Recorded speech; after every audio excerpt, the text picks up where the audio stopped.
ಇದು ದೇಶದ್ರೋಹ ಮಾಡಿದ ರೀತಿ. ದೇಶದ್ರೋಹದ ಮಾತಾಡಿದ್ರೆ ಸನ್ಮಾನ ಮಾಡಿ ಅಂತ ಹೇಳಲಾಗುತ್ತಾ? ಹೀಗೆ ಮಾತನಾಡುವವರ ವಿರುದ್ಧ ಕಾನೂನಿಗೆ ಆಗ್ರಹಿಸಿದ್ದಾರೆ. ಕೆಎಸ್ ಈಶ್ವರಪ್ಪ ಪರ ಮಾಜಿ ಸಚಿವ ಸಿಟಿ ರವಿ ಕೂಡ ಬ್ಯಾಟ್ ಬೀಸಿದ್ದಾರೆ. ಈಶ್ವರಪ್ಪ ಗುಂಡಿಕ್ಕಿ ಹೇಳಿಕೆ ಸಮರ್ಥಿಸಿಕೊಂಡಿದ್ದಾರೆ ಸಿಟಿ ರವಿ.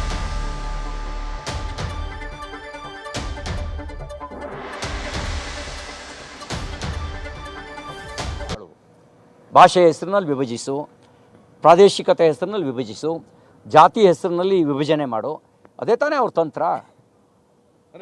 ಅಂದರೆ ಈಗ ಸೋಮೋಟೋ ಕೇಸ್ ರಿಜಿಸ್ಟರ್ ಮಾಡಬೇಕಿತ್ತು ಸಂಸದರ ಮೇಲೆ, ಡಿ ಕೆ ಸುರೇಶ್ರ ಮೇಲೆ. ಮಾಡಿದಾರಾ? ಬೇರೆ ಆಗಿದ್ದರೆ ಬಿಟ್ಬಿಡ್ತಿದ್ರಾ? ಈಶ್ವರಪ್ಪನವರು ವಿಭಜನೆಯ ಮಾತಾಡೋವಂಥವ್ರನ್ನ, ವಿಭಜಿಸುವ ಮನಸ್ಥಿತಿಯವ್ರನ್ನ ಗುಂಡಿಟ್ಟು ಕೊಲ್ಲುವ ಕಾನೂನು ತರಬೇಕು ಅಂತ ಹೇಳಿದ್ರು. ಅವ್ರ ವಿರುದ್ಧ ಕೇಸ್ ರಿಜಿಸ್ಟರ್ ಮಾಡ್ತಾರೆ. ವಿಭಜಿಸಬೇಕು ಅಂತ ಹೇಳಿದವ್ರ ಮೇಲೆ ಕೇಸ್ ರಿಜಿಸ್ಟರ್ ಮಾಡಿದಾರಾ?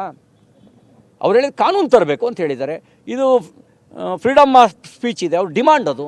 ಕಾನೂನು ತರಬೇಕು ದೇಶದ್ರೋಹಿಗಳಿಗೆ ಮೇಲೆ ಅಂಥೇಳಿ. ದೇಶದ್ರೋಹದ ಚಟುವಟಿಕೆ ನಡೆಸೋರಿಗೆ ಸನ್ಮಾನ ಮಾಡಿ ಅಂತ ಹೇಳಕ್ಕೆ ಬರುತ್ತಾ? ಅಥವಾ ಅವರಿಗೆ ಪದ್ಮ ಪುರಸ್ಕಾರ ಕೊಡಿ ಅಂತ ಹೇಳಕ್ಕೆ ಬರುತ್ತಾ?